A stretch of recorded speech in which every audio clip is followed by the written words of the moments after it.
Oh, welcome back to Trash Man MMA. I'm yours truly, the Trash Man, and today we're going over every fight to make after UFC Paris, bro. Starting with the winners, ending with the losers. No, we're not matchmaking bums, bro. I'm not going over Shauna Bannon's next fight. I'm not going over Sam Hughes' next fight, dude. Fuck off. We're starting with all the main winners and all the main losers. All right. So at the main event, the winner, we're going for Nasruddin Imavov, and we are going to kind of predict and go through who I think he should fight next and who I think he will fight next. I think Nasruddin Imavov's next fight is the winner of RDR and Anthony Hernandez. Now, look, I get it. A lot of people say Nasruddin Imavov has earned the title shot, and he 100% has. He earned it before Hamza earned it. He absolutely did. But Hamza Chimaev for the past 3 years has fought once a year. Now, unless Nasruddin Imavov wants to wait out an entire year for his title shot, which I don't think he wants to, I think he's going to fight again. Put it this way, he just fought and beat and knocked out Israel Adesanya. And what does he do after that? He takes a non-mandatory number one contendership fight with number 7th ranked Kyle Borralho. Not even a number one contenders fight. He just took this fight for fun. Now, if you don't think he's going to sit out after a win over Israel Adesanya, what makes you think he's going to sit out after a win over Kyle Borralho? He wants to fight, and he's gonna fight the winner of this fight because these three guys are the most deserving contenders in the division, minus Anthony Hernandez. Nasruddin Imavov and Reiner de Ridder have done the most in the division, second to everybody else. So I believe the winner of Reiner de Ridder and Anthony Hernandez, whoever that might be, I'm kind of leaning Anthony Hernandez just because solely the gas tank. I think this is going to be Nasruddin Imavov's next fight just for the simple fact that he's not going to want a year to stay out. He wants to be active as he's shown, and this is the next best option. I mean, he's kind of not beaten everybody else, but he's fought a lot of the other top competition. And I just think it makes sense. The winner of RDR versus Anthony Hernandez doesn't necessarily deserve a title shot yet, but the winner of this hypothetical matchup would 100% absolutely deserve to fight Hamza Chimaev sometime in late 2026. And to all the people who think Hamza Chimaev is going to be an active champion now, he's fighting 5 rounds and he has to cut weight more frequently. He has to cut more weight. What makes you think he's going to fight even more actively? No, he's not going to do that. On to the next fight, though. We have the winner of the co-main event, Benoit Saint-Denis. Just beat Mauricio Ruffi, another fighting nerd, in a devastating fashion. Kind of ragdolled him in the first round, ragdolled him in the second round. I thought Ruffi would be able to make it to the third round and then get a knockout, but he was not able to make it that far. He got stopped in the first round, or in the second round, my apologies, by Benoit Saint-Denis by a face crank. I'm a burp. And, Benoit Saint-Denis he doesn't have the best 2 wins, He had a good come up. He lost to Dustin Poirier, then he lost to Renato Moicano. Then he got a win over Kyle Prepolek, fuck off, and now he has a win over a rushed Mauricio Ruffi, also fuck off. Neither of those kids were. I don't know why either of those kids got fucking top 15 ranked Benoit Saint-Denis, but we're gonna give Benoit Saint-Denis his toughest test yet. And that is, in my opinion, a surging contender. None other than my boy, Chris Duncan. Yeah. Dude, Chris Duncan is on a roll right now, dude. I think he's on like a 2-3 fight win streak. An absolute killer, an absolute marauder, just like Benoit Saint-Denis, with grappling just as well. He got that crafty man of a Scottish guillotine. You know how we do it. Versus Benoit Saint-Denis, a heavy pressure grappler. This fight literally just screams fireworks, dude. This fight is literally yelling at you, saying, make me. Now, obviously, Benoit Saint-Denis just fought, and Chris Duncan had a bit of a war a few weeks ago, but that's not stopping Mateusz Rebecki from coming back so soon.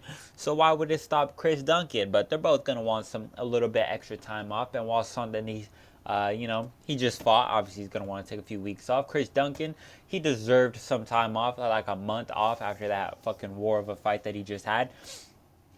So bringing them back, I feel like they'd both be on similar schedules. I feel like they'd both be, right around the same comeback time. And I think this is a perfect fight. I think Chris Duncan has earned a top 15 spot after a performance like that. Absolute bloodbath, absolute war, showed grit, showed heart, showed everything in the tool bag. I think Chris Duncan deserves this 13th chance against Benoit Saint-Denis.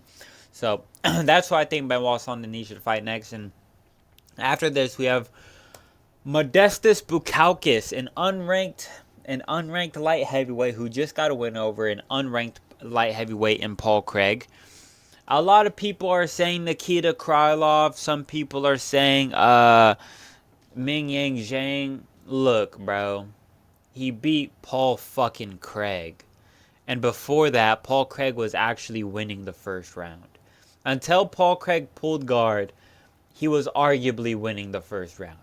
No, we're not giving him a top 15 opponent, but what we will do is give him somebody just outside the top 15, and these two can battle it out, see who deserves that top 15 spot and wins it out of the winner of this fight. I have him going up against Dustin Jacoby, who's actually on a bit of a tear himself. He's on a 2-fight win streak after getting chin-checked by Dominic Reyes. He has 2 bounce-back wins, I believe, over one Victor Petrino, and I can't remember the other one, but I believe it was also a knockout. But Modestas Bukauskas versus Dustin Jacoby, Dustin Jacoby, he was fighting for that ranked spot against Dominic Reyes when Dominic Reyes was on his skid. This was Dominic Reyes' bounce-back fight. And, ever since that fight, he's looked pretty good. He's not a slouch. He's a really good striker. Modestas Bukauskas is a great striker in his own right. And this is a really tough test for Modestas Bukauskas, probably one of the better strikers that he's gone up against so far. Has this fight already been made? Have I been casual maxing and made a fight that's already been made? Holy cannoli. Because I feel like if this fight hasn't, how has this fight not happened yet, Like that's why I'm just like second guessing myself. I'm like, dude, there's no way this fight hasn't already happened. Like, I don't know. Maybe I don't know. Hold on. I'm trying to say this fight's never happened. All right. I thought so. But Modestas Bukauskas, he's on a bit of a tear. I believe he's on a 4-fight win streak right now. Rafael Sequeira is the only notable name I can really remember from his win streak. But Dustin Jacoby on a little 2-fight win streak himself, too. He just fought for a ranking spot. Winner gets that, Then the winner can get a Ming Yang Zhang or whatever the fuck. But this is what I think should happen. I think this is what will happen. On to the next. Mason Jones. Yeah, Mason Jones. Dude, I don't care. Look, bro. I don't care if he's like 2-2 in the UFC, bro. I don't care. This kid's going for the fucking belt, bro. This is like one of my new favorite fighters, dude. Mason Jones showing grit and showing up and showing out every time he gets in that cage, man. Had a wonder performance against Jeremy Stevens, and then had this amazing comeback win against whoever this fucking cunt was. Who was this? I want to say Balaji Oki, yeah. What a great fighter. He's one of my new favorite fighters. I love him. I love Mason Jones. He's like the better version of the Welsh gangster. But I have him going up against, who the fuck I got that boy going up against? I think I remember. Elvis Brenner. Yeah, Elvis Brenner's on like a 3-fight losing streak as of right now. And if we're going to continue the hype train, or not the hype train, but if we're going to continue the never giving Elvis Brenner an easy matchup a day in his fucking life, like this kid has fought nothing but killers his entire UFC career, if we're going to keep that up, I think Mason Jones is a perfect fit for this. Now, in a previous fight, I actually matched up Mason Jones against Quinlan Salkeed, but I feel like now they're on 2 completely different trajectories and schedules. So I'm not rebook that fight or remake that fight. Elvis Brenner just went through a war with Esteban Ribovics, if I'm not mistaken, and he lost. But Mason Jones right there, he's fresh. He's gonna want some time off. Elvis Brenner got some time off after that war, so I feel like they're on similar training paths, and they're going to be coming back around the same time. And I think this is a banger fight. I think this isn't an easy test for Mason Jones whatsoever. I feel like this is a huge jump up from Balagioki. But I think this is kind of sink or swim. This is kind of sink or swim for both of them. This is, all right, Mason Jones, are you going to go back to being negative in the UFC? Or, all right, Elvis Brenner, 0-3. If you're 0-4, we're going to cut you. So this is sink or swim for both of the guys, in my opinion. More so for Elvis Brenner. But Mason Jones, I feel like this would be a great opponent for him to prove himself that he's back, that he's better. And same for Elvis Brenner, beating a guy like Mason Jones who showed heart, showed grit, and showed out. This is going to be a great fight and a great showing for either guy to get a win here. And I think this would be an amazing fight. Watch them put this shit on the fucking Apex. But let's get to the next fight. William Gomez. William Gomez got a win over what's his name? Robert Ruchala? Robert Ruchala. Debuting Robert Ruchala. Got head kicked in the third round. Experienced some trouble. Sorry for that noise. But he's there. He's there. He's coming off of I believe this is his second win in a row or his first win since his loss to Hyder Emil. I can't remember. But I have him going up against Patricio Pitbull. Fuck it, bro. Fuck it, dude. Just fuck it. I'm sorry. William Gomez, he kind of deserves it. And why do I have Patricio Pitbull not ranked? He is ranked. He's number fucking 11 or something. But I just think Patricio Pitbull's out here acting like he's calling the shots, bro. He's over here, yeah, I'm ready for UFC Brazil. Put me on UFC Brazil. It's bro, fuck off, dude. You're not a shot caller, bro. You barely beat Dan Ige. Fuck off, dude. William Gomez, William Gomez essentially already beat Patricio Pitbull and fucking Joe Anderson Brito. They're essentially the same fucking fighter, except Joe Anderson Brito is actually 10 times better than Patricio Pitbull. I don't know, bro. Just fuck it. Give William Gomez a jump up, bro. Fuck it. Why not? It was an okay performance. Let's just give this kid his top 15 ranked opponent already. Or let's give him another hype prospect and, winner of that can then fight Patricio Pitbull. But fuck it, I'm so done. I'm so sick and tired of seeing Patricio Pitbull actually be in the UFC. All right, if they just bring these Bellator guys to win one, to fight once a top contender, they just get their ass beat and then they cut him again. I'd be perfectly fine with that. But the fact is that we have to now watch this kid be in the UFC, which I don't want to. Fuck off. I don't like Patricio Pitbull. But William Gomez, fuck it. Give him a top-ranked contender. On to the next, we got Omar Sy, who had I'm not going to glaze his win over Brendan Senhibeto, all right? Brendan Senhibeto is actually a fucking tard. You don't get cookie points or whatever for beating Brendan Senhibeto. That kid's going to get fucking cut just like Reese McKee, okay? No, we are not going Alexa Souza fight breakdown and fucking fight prediction who he's gonna fight next. No, fuck off. Omar Sy, barely, he's 3-1 in the UFC. This tard is saying, yeah, I just fought for a ranking spot and I lost. I won again, so let me fight for another ranking spot. No, bro, that's not how it happens. You don't just get to lose your opportunity. You don't just get to lose up against the worst ranked light heavyweight, get a win over some bum, and then now here you are fighting for another ranking spot again, bro. No, fuck off. That's not how it's going to work. We're putting you against the winner of fucking Rodolfo Bellato and Navajo Sterling. That is who you are going to fight. These two are booked to fight relatively soon. Oh, dude, my left wrist fucking hurts. But yeah, these kids are, scheduled to fight each other relatively soon. And Omar Sy, fuck it, gets the winner and, the winner of then Omar Sy versus probably not Rodolfo Belotto, probably Navajo Sterling. The winner of those two can get a 15th. Can get a fucking Alonzo Menifield again. A Ming Yang Zhang or whatever the fuck. I think it's good. I think this would be an interesting matchup, especially in Omar Sy versus Navajo Sterling. Both guys not having a lot of power. Both guys being just like tit for tat. So it would be kind of like a technical back and forth. I could see it being really boring, but then again, I could see it also being really exciting, and both of them wanting to show up and show out against a perceived non-dangerous striker. And Rodolfo Bellato is just fucking there. Like, this kid got chinned by Paul Craig. Okay, I'm gonna drink some water. I dropped my cap. But yeah, Omar Sy versus Navajo Sterling. Make that fight. On to the next. Ante Delija just got a win over Marcin Tybura.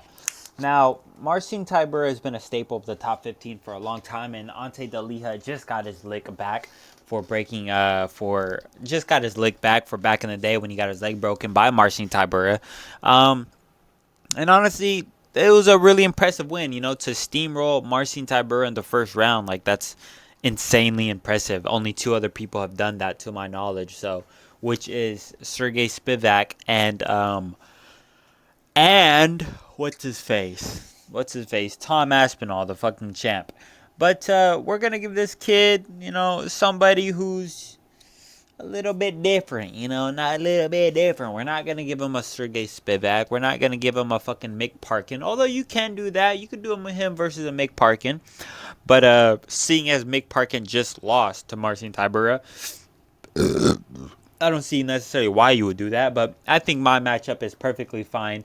Him against Waldo Cortez Acosta. I think this is a really fun fight. Waldo Cortez Acosta just took an L to Sergey Pavlovich, and Ante Delija is number 7, and they're both right next to each other, 6'7". You know what I'm saying? Like, I think this is a good matchup. I think Waldo Cortez Acosta would probably beat him, if I'm being honest. Waldo Cortez Acosta is good, Like, he's pretty good, even though I thought he very clearly lost to Sergey Spivak.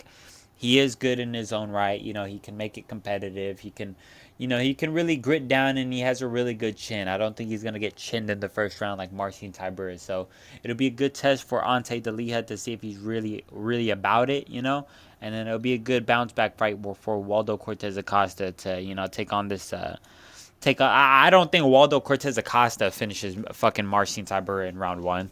So I think this would be a good fight for both of them. But on to the next, man. Quay Fernandez. We got Quay Fernandez, who just got a win over fucking Harry Hardwick. Top 10 worst debuts of all time. But Quay Fernandez, I have him going up against Mike Davis. Mike Davis just had a really good, I think it was a knee KO over Mitch Raposo, I think. Cool kid, cool guy, extremely fun fighter in himself. He has a good record. I believe he's like 5-2 in the UFC or something like that. So he's actually pretty good. And Quay Fernandez isn't far off that. He's 3-1. Both tall, both lanky fighters. And this would just be a scrap, honestly. This would just be a really fun fight.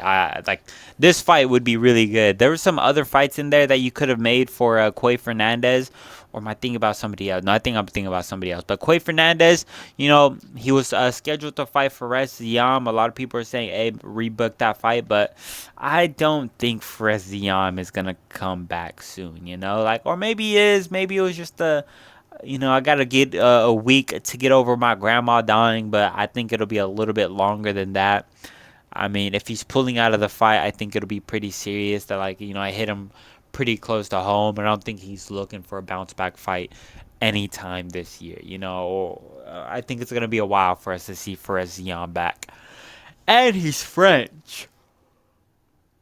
So they're probably going to save him for a Canada card or another, card over there. So it's probably going to be a while since we see for us to see Fares Ziam. So Mike Davis, he deserves it. He got a good win recently, and Quay Fernandez showed us his spot, showed us his level. On to the next though. Sam Patterson. Sam Patterson just got He has a UFC tattoo? What the fuck? That's funny, I guess. Sam Patterson got a good win over Trey Waters. Tall dude, 6'3". I have him going up against, he's on a 4-fight first-round finish streak. Let me repeat that for you again. A 4-fight first-round finish streak. 4 first-round knockouts in a row. Sam Patterson is on an absolute tear. And in my opinion, if that doesn't qualify you for a damn near ranked opponent, I don't know what does. So I have him going up against the loser of Randy Brown and Ishmael Bonfim. Ishmael Bonfim barely ranked, holding on to it by a thread. Rude boy Randy Brown coming in to take that spot. Gonna kick Ishmael Bonfim back to the unranked territory. And I think Sam Patterson, that's prime time for Sam Patterson to fight another lanky striker in either Randy Brown or Ishmael Bonfim. Is that Ishmael Bonfim or is that Gabriel Bonfim? I don't fucking know. This one though, the damn near undefeated Bonfim brother. I think this would be perfect. I think this is perfect matchmaking. I think this is excellent. I think Sam Patterson, it wouldn't be him fighting, a ranked opposition, but it would be him fighting somebody who's damn near right there, that 16, 17, 18 type spot. Where I do believe the loser would then lie, So Sam Patterson versus, in my opinion, probably Ishmael Bonfim. I think this is Ishmael Bonfim. Or is it Gabriel Bonfim? Doesn't fucking matter. Rude boy Randy Brown's coming to fucking collect in Rio, bruh. If that's where this fight's taking place. I forget where this fight's taking place. But Rude boy Randy Brown's coming to collect. On to the next, man. On to the last fight. I believe Renat Fakhretdinov got a good win over Andreas Gustafsson. Put him against Colby, bro. Put him against Colby, dude. Now, I really didn't want to make this fight for the sole reason I know Colby's never going to take this fight in a million fucking years. And honestly, this fight feels like a waste of a slide because I know this fight's never going to happen. I know this fight just simply will not happen. Never will in a million years. Give Colby Covington 999 years to prepare for Renat Fakhretdinov, and he's not going to take it. Put it in the fucking hyperbolic chamber, bro. He's still not going to fucking take it, dude. This Colby Covington can stop time, train for the next 1,000,000 years, and he still won't take this fight with Renat Fakhretdinov. So I think what it should happen, Renat Fakhretdinov, I believe he's undefeated in the UFC. I believe he's like 6-0 now. He deserves it. I mean, he was ranked, and he just got unranked due to that inactivity and his wins not aging the best. But he was ranked at some point. He was literally ranked like 15. So, fuck it, dude. Pull him back. Pull him back into the rankings. He's damn near right there. Still hasn't lost. His wins just haven't aged the best, like I said. But, sorry, there was something on my fucking finger. I had to bite it off. Colby Covington, man. Colby Covington, make this fucking fight. He's number 10. It was literally either this or Gilbert Burns, and I didn't want to do that to Gilbert Burns. And I already match-made Gilbert Burns in a previous video. I forgot against who. On to the next, though. We're going to get into the losers now. These are all 5 losers that we're going to go up against. No, I'm not going to go over fucking Borralho, bro. I'm not going to go over Shauna Bannon, fucking Brad Tavares, fuck off. Everybody who lost on this card should damn near retire minus these 5 right here. So these are the 5 that we're going to get into, man. And starting off, we got Kyle Borralho. Kyle Borralho's in a tricky position because his only good win, or one of his only good wins, is Jared Cannonier. And that's aging, not necessarily the best, But I think, hold on, my yawn. Gotta fucking yawn. Kyle Borralho, man, I think we should put him against the loser. The loser of RDR versus Anthony Hernandez. You might remember I just put Nasruddin Imavov facing the winner. And now I have Kyle Borralho facing the loser as RDR and Rainer de Ritter. Rainer de Ritter and Anthony Hernandez are both like right there next to Kyle Borralho. Reiner de Ritter might be 5 or 6, and Anthony Hernandez is number 8, I'm pretty sure. So they're both right there, they're all three are like right next to each other in their rankings, and so in my opinion, it's just a good fight to make. Obviously the winner of this fight is going to go on to go fight Nasruddin Imavov, that number 1 contendership fight, and this is kind of, like the best of the rest almost. So I think Kyle Borralho versus probably RDR is what's going to take place. That's how I see it happening. And honestly, I could see RDR giving Kyle Borralho some issues in the grappling, but on the striking, I do think Kyle Borralho is too dynamic still. RDR fights like a tard on the feet. So I think Borralho would have a relatively easy night with him. Opposed to a night with an Anthony Hernandez. But I think Anthony Hernandez gets past RDR and faces Nasruddin Imavov for number 1 contendership fight for the belt. But Kyle Borralho versus RDR, make it, book it now. On to the next. Mauricio Rufy, the second fighting nerd to take the second fighting nerd to take an L. I have him going up against who? Nasrat Haqparast. Bro, Nasrat Haqparast is dead ass on a 5-fight win streak, bro. Give him it, bro. I don't know how Mauricio Rufy's ranked, and Nasrat Haqparast deserves it. He just got to win over Jared Gordon and Esteban Ribovics. Like, both were split decisions, I'm pretty sure, but fuck it, dude. Give him this fight. His only good win is Jamie Malarkey. Fuck it, though. Mauricio Rufy hasn't really proved us that he belongs in the top 15. He was just kind of placed there like Renato Moicano. It's like seeing a turtle in a tree, he didn't get there himself. Somebody fucking placed him there. So Mauricio Rufy doesn't really deserve that top 15 spot. I would have placed him up against Grant Dawson, but even Grant Dawson is above him in the rankings, so why the fuck would you do that? Nasrat Haqparast, he deserves it. I'm going to sneeze, hold on. Oh, no, I'm not. No, I'm not. I'm better than that. Nasrat Haqparast, though. He deserves it, bro. Deadass, he deserves it. I wanted to make some other fun fights with Mauricio Rufy. There was a lot of fun matchups that you could have made, believe me. But other than fun, I think you got to prioritize, like, just who deserves it. And Nasrat Haqparast undeniably deserves this, like, ranked opportunity. So, fuck it. Put him against Nasrat Haqparast. And if Mauricio Rufy gets it done, I mean, he just got it done over somebody who's, like, 5-2 in the UFC, dude. So, fuck it. On to the next, though, we got Marcin Tybura. Marcin Tybura. What the fuck is going on with this kid, Just got chinned in the first round. What the fuck's going on, man? I think we should...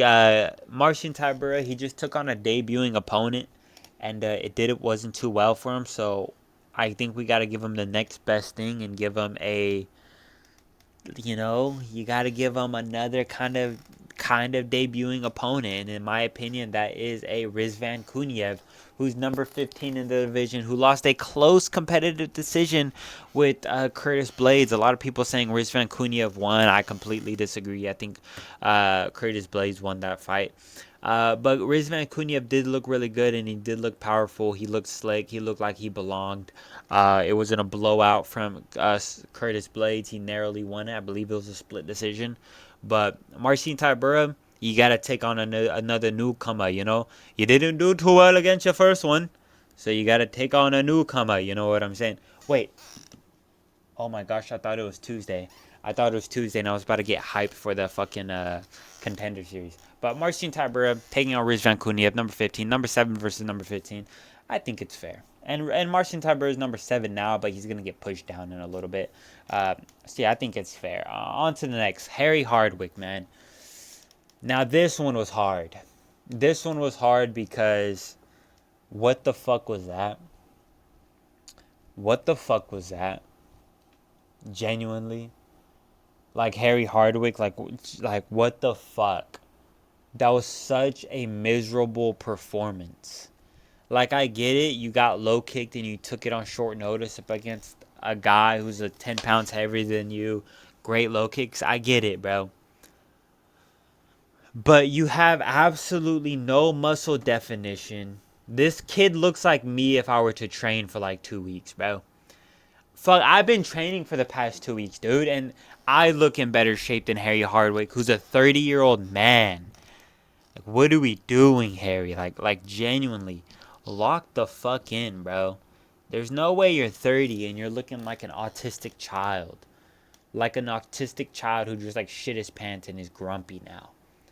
Fuck off, dude. You know who we're giving you, man? We're giving you fucking Nate Landwehr, dude. An actual featherweight. Somebody who's actually has muscle definition, bro. Nate the Train, though, I feel like this would be, dude, this would genuinely be like a perfect addition to like a main event crowded fight night, dude. Like, you can't tell me, like, I know Harry Hardwick's just got here, but still. Nate Landwehr is the A side. He's the reason why this fight would be on the main card of a fight night, crowded fight night. Dude, we just need this, man. We need this, dude. I think I've seen somebody else make this fight as well. It's so good. It's so good, man. It's so good. Nate Landwehr is not going to have to worry about not fucking Harry Hardwick. Like, what does Harry Hardwick do, bro? Is he even dangerous? Like, this kid looks like the most undangerous person on planet Earth. Like, my nephew can push this kid over, and he's not going to do anything about it, man. Like, whatever, dude. That was the... I think that was the last one. Oh, we have Andreas Gustafsson.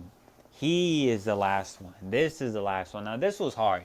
Because how do you go from showing the most heart in the UFC to showing the least amount of heart? From 1% talent to 99% heart to 1% heart and 99% bitch.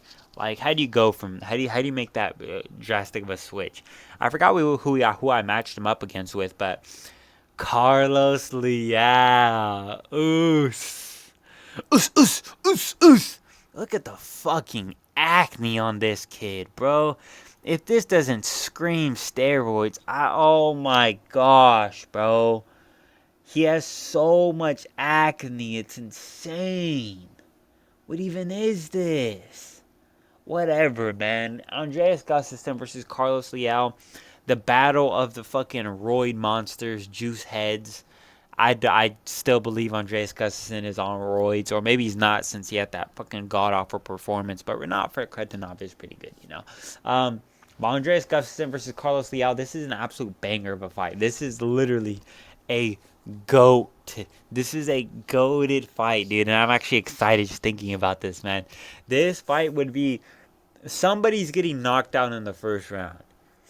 And if I had to put my money on somebody, it would be Andreas Gustafsson. There's no way you just get jabbed on the chin once and get put out cold. At least Carlos Leal got put out by fucking Muslim Salikov, an actually really good guy. Just a right hand right on the temple. Like, that was a proper knockout loss. Andreas Gustafsson got popped once on the chin with a jab and quit. I don't know, man. I think this is a great fight. This would be amazing to watch, and I would lean Carlos Leal to this, but this would be an amazing fight, man. I would absolutely love to watch this fight. I hope they make it, man. But that was a video, chat. Thank you guys for watching. If you liked the video, subscribe. Hold on. Subscribe. No. Like, comment, and subscribe if you're new. There we go. Hope you enjoyed the video, man. Go follow my Instagram at TrashmanMMA and my Twitter, TrashmanMMA. I post content on there very frequently, so give it a look. I post all my, I have my prediction rate for the entire year. I have a brutal knockout highlight tier list, or not tier list, but highlight list. I have my 2024 picks up there if you want to go watch those. My 2025 picks ongoing right now on my highlights. So if you guys want to go watch it, or if you guys want to go follow it, I'd greatly appreciate it. But yeah, that was the video, guys. Thank you guys for watching. I'll see you in the next one. Peace.